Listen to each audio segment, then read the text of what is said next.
Outsider. लेखिका मालती Joshi. Station से लौटते हुए रात के 11 बज गए थे।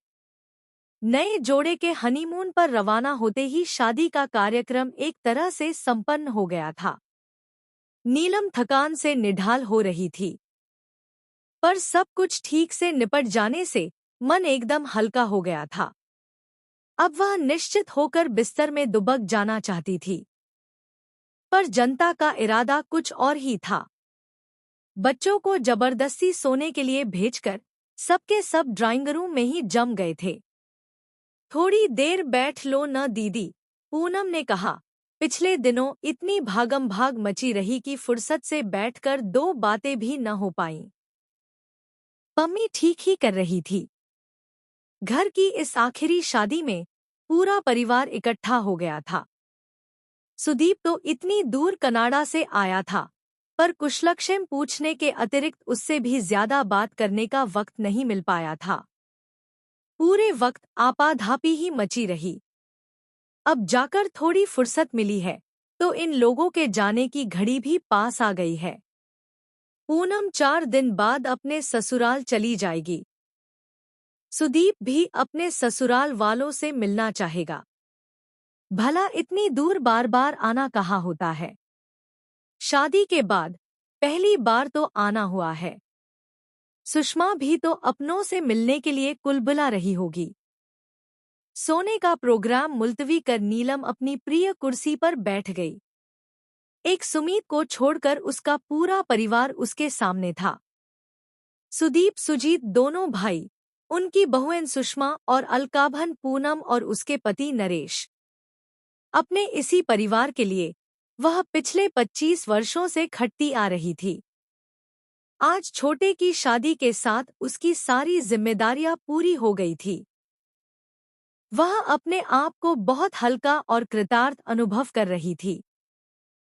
तुम सब लोग आ गए, बड़ा अच्छा लगा।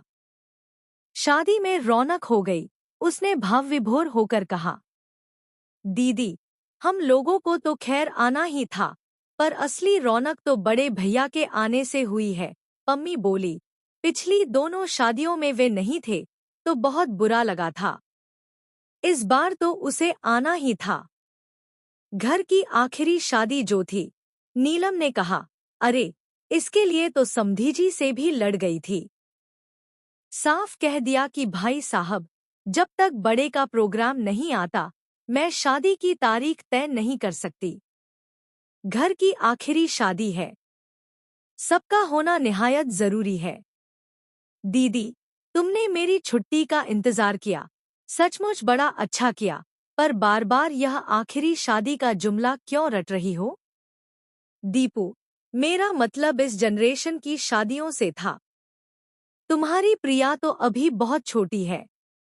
मैं प्रिया की शादी की बात नहीं कर रहा। तो दरअसल हम लोग कहते खते सुदीप चुप हो गया। सहारे के लिए उसने सुजीत और पूनम की ओर देखा। सुजीत ने तो संकोच से आंखें झुका लीं, पर पूनम तो हमेशा से बोल रही है। झट बोल उठी, दीदी, बड़े भैया का मतलब है कि अब आपकी सारी जिम्मेदारियां समाप्त हो गई हैं। अब आपको भी सेटल हो जाना चाहिए। But I am quite well settled. उनका मतलब है अब आपको भी शादी कर लेनी चाहिए। पम्मी, तुम पागल तो नहीं हो गई? नीलम ने बहन को बुरी तरह डपट दिया। उसे सचमुच गुस्सा आ रहा था। भला यह भी कोई बात हुई? सामने घर के दामाद बैठे हैं, बहुएं बैठी हैं, उनके सामने इस तरह की बचकानी बातें कहनी चाहिए भला?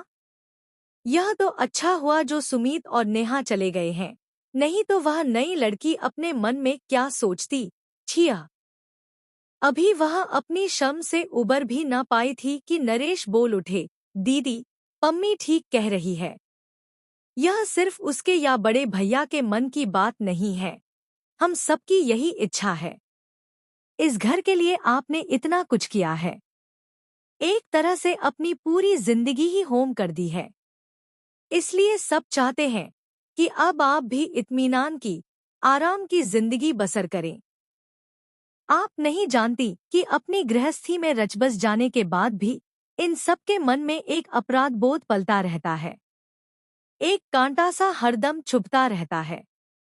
पम्मी तो पता नहीं कितनी बार कहती है कि काश दीदी का भी घर बस जाता तो मैं जी जाती।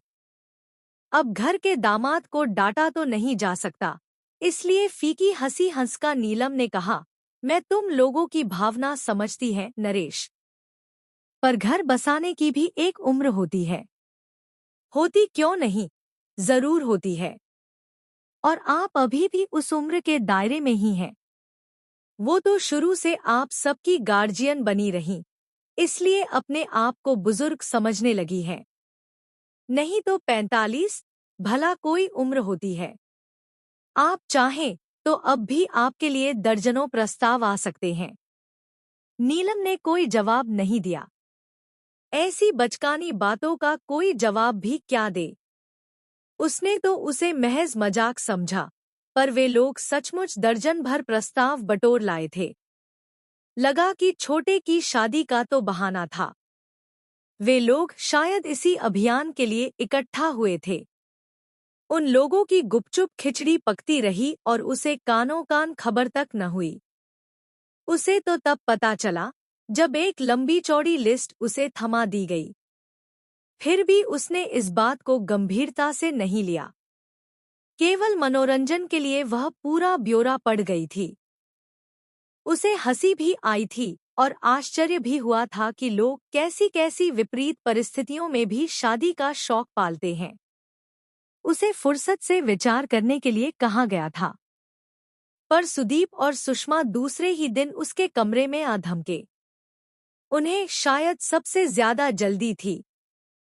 कनाडा जाने से पहले वे सब कुछ तय करके जाना चाहते थे। उनके पीछे पीछे सुजीत भी आ पहुंचा। लगा कि दोनों भाई दल बांधकर उस पर हमला करना चाहते हैं। थोड़ी देर इधर उधर की बातें होती रहीं। फिर सुदीप ने एकाएक पूछ लिया, दीदी, तुम्हें वह लखनऊ वाला प्रपोजल कैसा लगा? कौन सा? वो अवस्थी जी वाला? ना बाबा, शादी के तुरंत बाद नानी बनने का अपना कोई इरादा नहीं है। तो बरेली वालों को देख लेते हैं, सुषमा ने सुझाव दिया। उनके 2 बेटे ही हैं शायद। वे भी अभी छोटे हैं और उन बेटों को भी वे हॉस्टल में रखने को तैयार हैं, सुदीप ने जानकारी दी। इसी को कहते हैं हिप्पोक्रेसी। इधर तो यह प्रचारित करेंगे कि हम सिर्फ बच्चों की खातिर शादी कर रहे हैं और फिर उन्हीं बच्चों को हॉस्टल में दूंसने को भी तैयार हो जाएंगे। ऐसे दोमुहे लोगों से मुझे सख्त नफरत है। जाने दो बरेली वालों को, गोली मारो। सुजीत बोला, मुझे तो नरेश के जीजाजी वाला प्रस्ताव बहुत अच्छा लगा है। एक तो महाशय डिप्टी कलेक्टर हैं, दूसरे थोड़ा बहुत लिखने पढ़ने का शौक भी रखते हैं। He will be a perfect companion. उन्हीं की बात कर रहे हो ना, जिनकी लड़की ने आत्महत्या की धमकी दी है? अरे, क्यों मेरे सिर हत्या थोपना चाहते हो? अरे, इन धमकियों से कुछ नहीं होता दीदी। पम्मी की सास ने भी तो कहा था कि अगर ये शादी हुई तो मैं मिट्टी का तेल छिड़क लूंगी। पर क्या हुआ? कुछ नहीं। 2-4 साल मुंह फुलाए रहीं, अब सब ठीक चल रहा है। जीतू, किसी दिन फुर्सत मिले तो पम्मी से पूछना ये 2-4 साल उसने कैसे काटे हैं। एक तो वह शुरू से ही दिलेर है, फिर प्यार का जोश भी था, इसलिए सब कुछ हंसते हंसते झेल गई। वैसे भी कच्ची उम्र में सहना आसान होता है, पर इस उम्र में इतना तनाव मैं नहीं झेल पाऊंगी। 20 साल की उम्र से मैदान में खड़ी हूँ। जिंदगी का समूह परिस्थितियों से लड़ते लड़ते तंग आ गई हूँ। थककर चूर हो गई हूँ। अब जाकर थोड़ा सुस्ताने की मोहलत मिली है। मैं इस मोहलत को भरपूर एंजॉय करना चाहती हूँ। यह मत समझना कि मैं तुम्हारी भावनाओं को समझती नहीं हूँ। समझती भी हूँ और कद्र भी करती हूँ।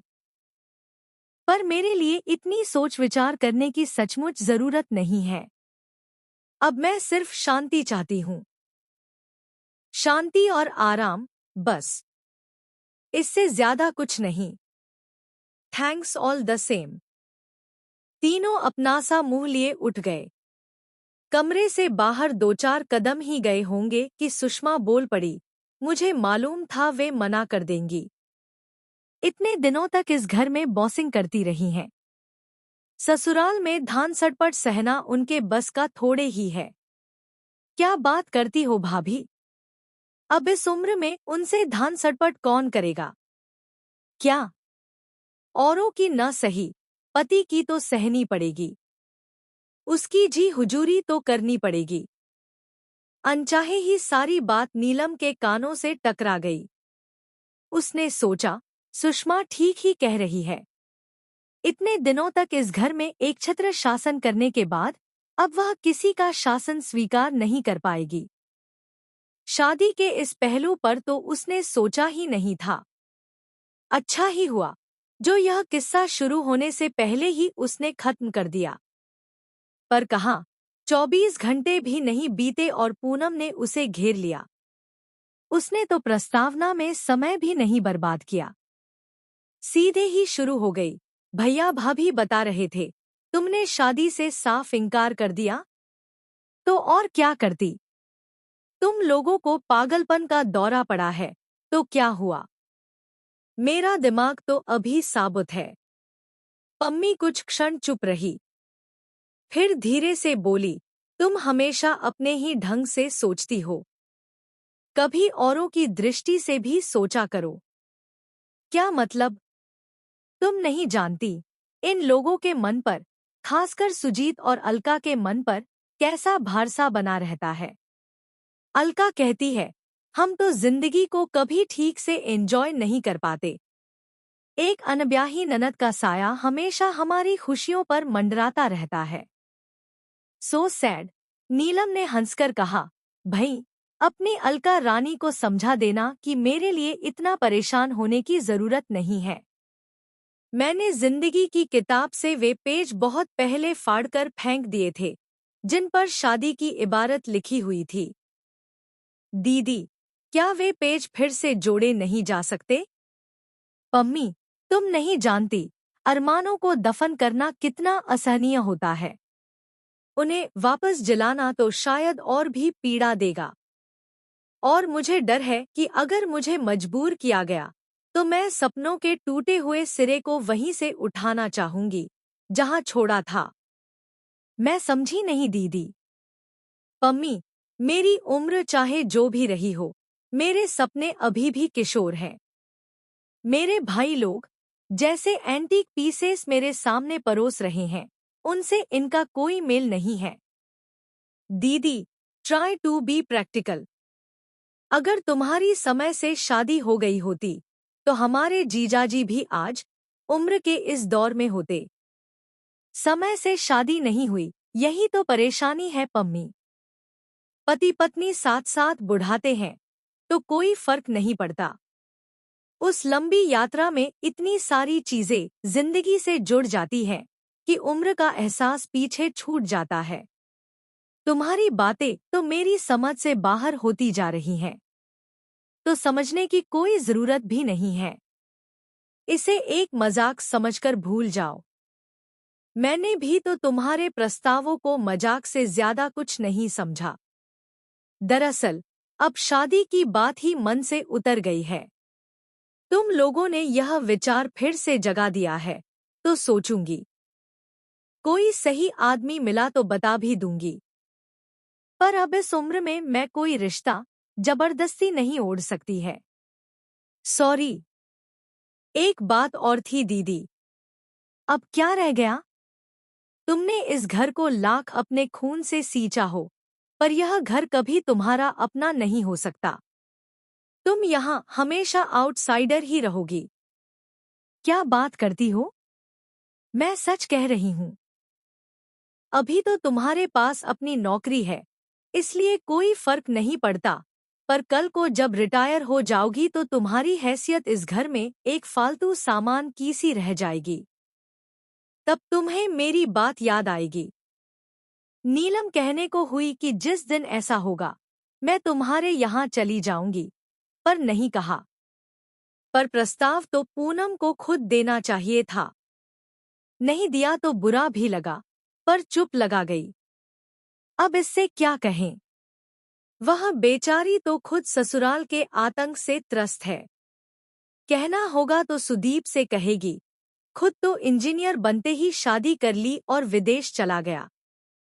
दोबारा पलटकर भी नहीं देखा। तब का गया अब आया है।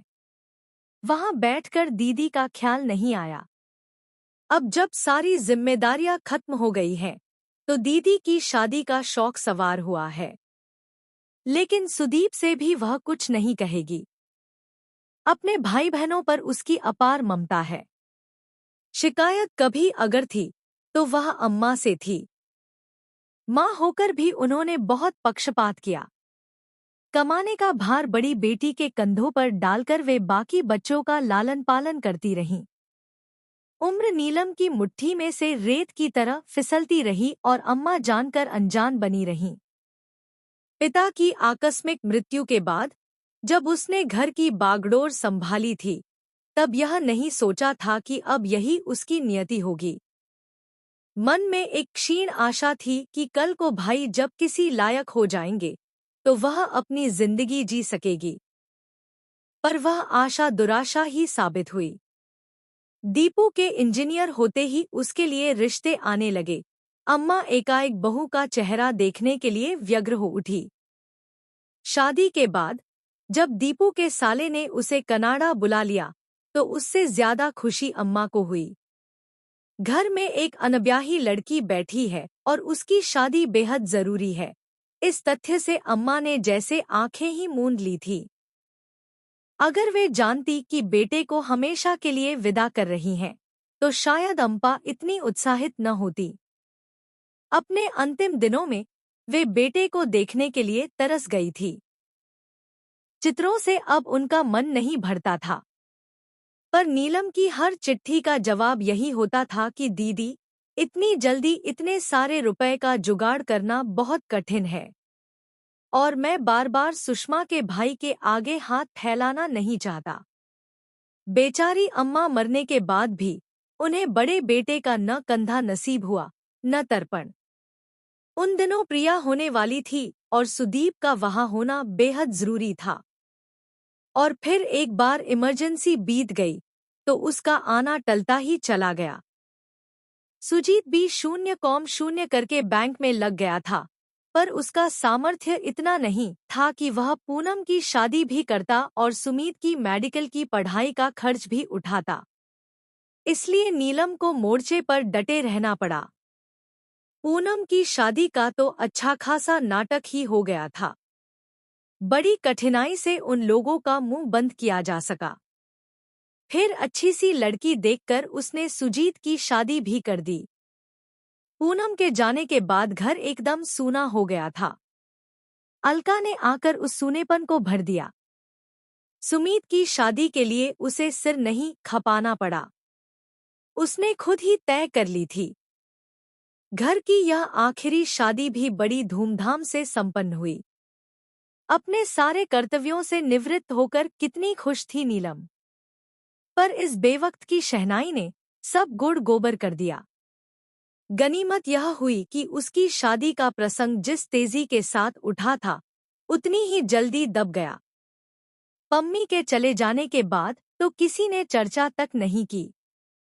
जिंदगी व्यस्त फिर से अपने ढर्रे पर चलने लगी। लोग अपने में मसरूफ हो गए थे। सुमीत और नेहा गोवा से लौट आए थे और अब सुदीप का सामान बंध रहा था। उसने शादी के लिए 15 दिन की छुट्टी ले रखी थी, पर उसका मन हुआ कुछ दिन और बढ़ा ले ताकि ज्यादा से ज्यादा समय दीपू के साथ बिता सके। उस दिन ज्वाइन करने के लिए कॉलेज गई तो साथ में एक एप्लीकेशन भी लेती गई। प्रिंसिपल मैडम ने उस एप्लीकेशन की ओर देखा भी नहीं। बोली, आज तुम नहीं आती तो घर पर संदेशा भेजने वाली थी। क्यों? कोई जरूरी काम था स्थानांतर? हाँ, ट्रांसफर ऑर्डर आया है। ट्रांसफर और प्रमोशन एक साथ। प्रिंसिपल बनकर जा रही हो? कहाँ? खैर, जगह तो बहुत दूर बस्तर में है, पर सुनते हैं बड़ी शांत जगह है। कॉलेज भी नया नया है, तो ज्यादा समस्याएं भी नहीं होंगी। लेकिन मैडम। अरे भाई, अब क्या परेशानी है? अब तो तुम्हारी सारी जवाबदारियां खत्म हो गई है, और भगवान की दया से you are a free bird now. तुम्हें तो अब ऐसे चैलेंज खुशी खुशी स्वीकार कर लेने चाहिए, बल्कि आगे बढ़कर लेना चाहिए।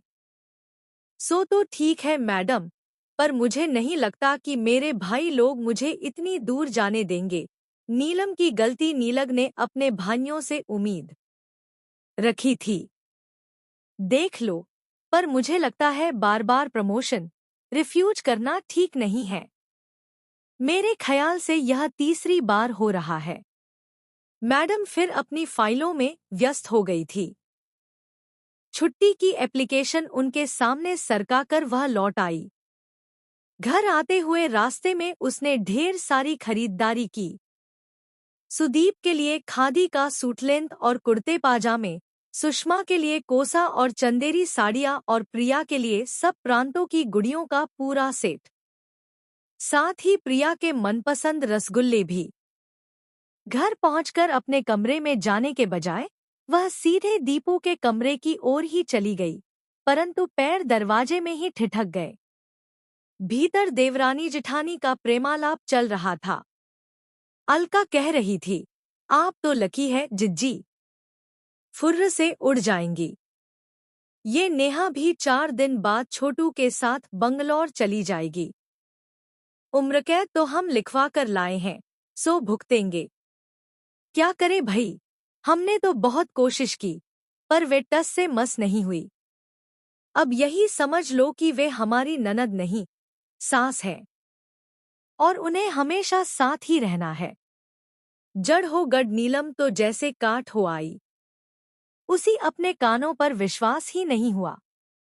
उसके आगे पीछे डोलने वाली, उससे मिस्री घुले स्वर में बात करने वाली अलका, उससे क्या सचमुच इतना ऊब गई है कि उसका साथ उसे उम्रकैद सा लगने लगा है, और अलका को उस कैद से रिहाई दिलाने के लिए ही शायद उसकी शादी का प्रपंच रचा जा रहा है।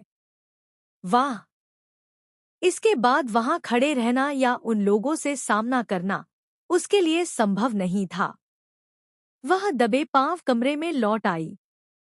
इतनी देर तक हाथ में थामा हुआ सारा सामान उसने पलंग पर पटक दिया।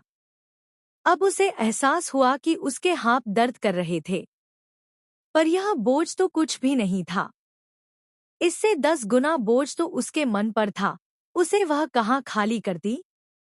उस दर्द से निजात पाना क्या संभव था? रात खाने की मेज पर रसगुल्लों का एक बड़ा सा डोंगा सजा हुआ था। उसने शाही अंदाज में ऐलान किया, ये मेरे प्रमोशन की मिठाई है। प्रिंसिपल बनकर जा रही हूँ। अरे वाह! कहाँ? जगह तो खैर बहुत दूर बस्तर में है। आजकल हर कहीं तो कॉलेज खुल गए हैं, पर सुनते हैं जगह बड़ी शांत है। मुझे तो इस समय सबसे ज्यादा शांति की ही जरूरत है। इस आपाधापी से तंग आ गई हूँ। फिर बार बार प्रमोशन ठुकराना अच्छा भी नहीं लगता। पहले तो खैर मजबूरी थी, अब तो कोई बहाना भी नहीं रहा। इस बात पर सभी एकमत थे। रात बिस्तर में लेटी हुई वह दिन भर की घटनाओं का मन ही मन जायजा ले रही थी। दोपहर में उसने प्रिंसिपल मैडम से कितने दर्द के साथ कहा था, मैडम, मेरे भाई लोग मुझे इतनी दूर नहीं जाने देंगे। पर कहाँ? किसी ने भी तो प्रतिवाद नहीं किया। पम्मी ठीक ही कह रही थी, बल्कि उसने तो रिटायरमेंट के बाद की बात कही थी। पर नीलम को लग रहा था कि घर में उसकी हैसियत अभी से किसी फालतू सामान की सी हो गई है।